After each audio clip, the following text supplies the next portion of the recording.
Hello there. Today we're seeing if Giannis was right. Will the 5 best international players beat the 5 best USA players? First, we'll go through Team USA. First up at point guard for Team USA is, of course, Steph Curry. Steph is 6'2", 185 pounds, is a 2-time MVP and a 4-time champion. Steph is known to be the best three-point shooter of all time, averaging 24 points per game, 4.7 rebounds, and 6.5 assists. And he's even referred to now as being the best point guard of all time. At shooting guard, Giannis gives Team USA Klay Thompson. Klay, along with Steph, is a 4-time champion at 6'6", 215 pounds, averaging 19.5 points per game, 3.5 rebounds, and 2.3 assists. Klay is also known to be a top 3 three-point shooter of all time, as well as guarding the other team's best perimeter player. And of course, for Team USA at small forward is LeBron James. At 6'9", 250 pounds, allegedly, the 4-time MVP and 4-time champion, for his career averages 27 points, 7.5 rebounds, and 7.5 assists. LeBron's not just an offensive player, he's also a great defensive player, averaging 1.5 assists and almost a block per game. Everyone knows LeBron's the GOAT, or if not, the 2nd best player of all time, according to some people. At power forward for Team USA is none other than Kevin Durant. Allegedly at 6'10", 240 pounds, this 2-time champion and 1-time MVP averages 27 points per game, 7 rebounds, and 4.3 assists for his career. Some people like to think of Kevin Durant as one of the best scorers of all time and maybe the most natural bag of all time. And starting at center for Team USA, according to Giannis, is maybe the only surprise on this list is Bam Adebayo. At 6'9",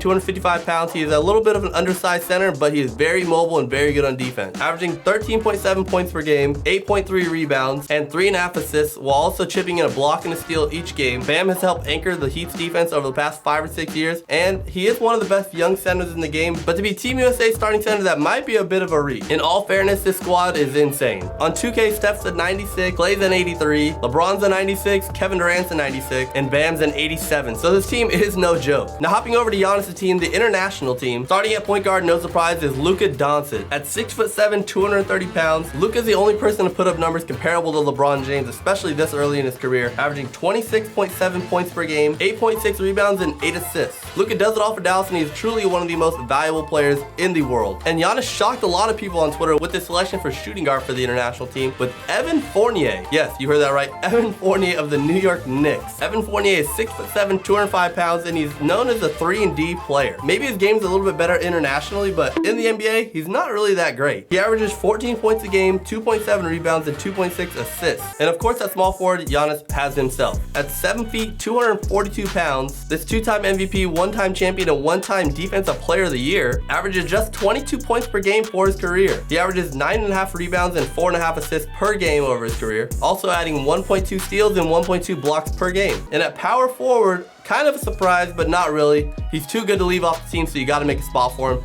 Nikola Jokic. The 2-time MVP is 6'11", 284 pounds. The Joker averages 19.7 points per game, 10.3 rebounds, and 6.3 assists over his career. You're probably thinking, how is Jokic not the starting center for the international team? That's because Joel Embiid exists. Joel Embiid is over 7 feet tall and 280 pounds, averaging 26.2 points per game, 11.3 rebounds, and 3.3 assists, while adding in almost 2 blocks and a steal per game. This lineup in 2K overall wise is better than the Team USA. Luka's a 96, Giannis is a 97, Jokic is a 96, Embiid's a 95, and Evan Fournier is a 75, but I mean, look at that guy, he looks tenacious. Giannis was on Serge Ibaka's How Hungry Are You podcast, and he gave these 2 teams and said that the international team would beat Team USA. So what I did is I put these 2 teams into 2K in the same season, and we'll see who's better. Maybe they'll even meet up in the finals. The international team is Philadelphia 76ers, and Team USA is the Golden State Warriors. So first up, let's take Team USA to December 11th. So no surprise, they are better than everyone because they have the best players from America on their team. I would not be surprised if these teams both win close to 80 games. So Team USA is 27-0, and the international team has lost 2 games. They lost to the Bulls in a blowout by 45 points, and they lost to the Hawks by 7. How did they lose by 45 points? DeRozan went off 52 points, holding it down for America. He's like, why didn't I get a spot on that team? And everyone did pretty well on Team International, except for, of course, Evan Fournier. Played 46 minutes, fouled out, and had 5 points on 2 of 15. Are you kidding me? That is a horrible pick, Giannis. Now we're gonna be simulating Team International until January 29th. Oh, but wait,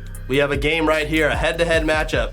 The international squad actually hands Team USA their first loss of the season. Evan Fournier, a little bit better game, 5-11. Jokic, crazy triple-double. Giannis, such a crazy triple-double. Luka, crazy triple-double. Embiid going crazy, 24 and 16. That is an almost impossible team to stop. Team USA did their thing though, although LeBron didn't do that well. So that might have been a problem. Let's go back to simulating Team International. with a loss to the New York Knicks. That's impressive by the New York Knicks. Revenge game against the Bulls, they get their revenge. So at January 29, Team International is 45-3, and Team USA has hit a rough spot, and they are 44-5. As you see, there are 4 losses on the screen right now. We're gonna watch the USA team up until the next game against the international squad. Okay, so they're bouncing back a little bit, which is good. They're not playing many close games, that's good. That means they're refinding their groove. And they lose to the Pelicans and Zion Williamson. They lose to the Grizzlies, and they lose to the international squad again. So head-to-head, international is up 2-0. So Giannis was right on this so far. Even Giannis didn't have that good of a game. He fouled out in 28 minutes, 11-11-5. Still 3 steals though. Looks like it's a pretty even game. It was a close game, 5 points only though. We're gonna simulate the rest of the regular season with the international squad. I think they're not gonna lose a game here. I think they will end up with 7 losses. Hopefully I don't jinx it. All right. The MVP is Nikola Jokic with 29.7 points, 13.3 rebounds, 13.3 assists, 2 steals, and half a block. Giannis even won Defensive Player of the Year. He was the only guy with the Defensive Player on these 2 teams, and he even wins it in the game. 29 points, just over 12 rebounds, 10 assists, triple-double, 1.5 steals, 2.2 blocks, and the international squad wins Coach of the Year and Executive of the Year. 3 of the international guys made it on the first team All-NBA. Luka, Giannis, and Jokic, and the only player from Team USA is LeBron to make it. They did add 2 more on the second team, Steph and Kevin Durant, while the international squad adds Joel Embiid to team number 2. And Bam makes it on team 3. Luka and Giannis make all defensive team first team. Luka, that's a big surprise to me, and LeBron makes it first team all defense. And Bam makes it second team all defense, so Bam had a pretty good year. Bam averaged 18 points, almost 15 rebounds per game, almost 6 assists on 52% from the field, which is really good for him. I'm proud of that man. So Team USA actually scored almost 2 points more per game than the international team, but the international team gave up 2.2 points less per game than Team USA, which means their point differential was 0.3 points better than Team USA. So by the numbers, the international squad actually is a better team, but we will see in the playoffs, maybe they'll make it both to the championship. We'll see. And the international team drops the game to the Toronto Raptors. The international squad sweeps the Celtics, while Team USA loses again to the New Orleans Pelicans. So Team International's got Cleveland Cavaliers in the Eastern Conference Finals, and Team USA has the Minnesota Timberwolves in the Western Conference Finals. LeBron wins the Western Finals MVP. Luka wins the Eastern Conference MVP. This is what we've all been waiting for. If you like this video so far, please hit that subscribe button. We will see, is Giannis right that the international squad is actually better than the Team USA team? Game 1.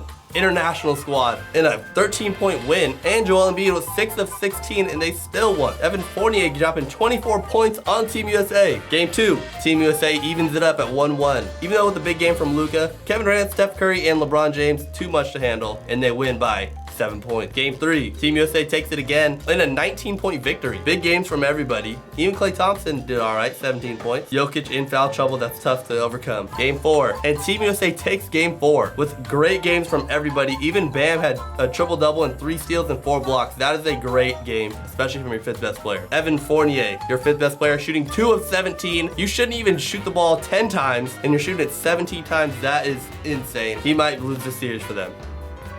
And that does it. Team USA beats Team International in the finals. So you tell me, was Team USA better, or was Giannis right in saying Team International is better? Let me know in the comments, and I will see you in the next one. Peace.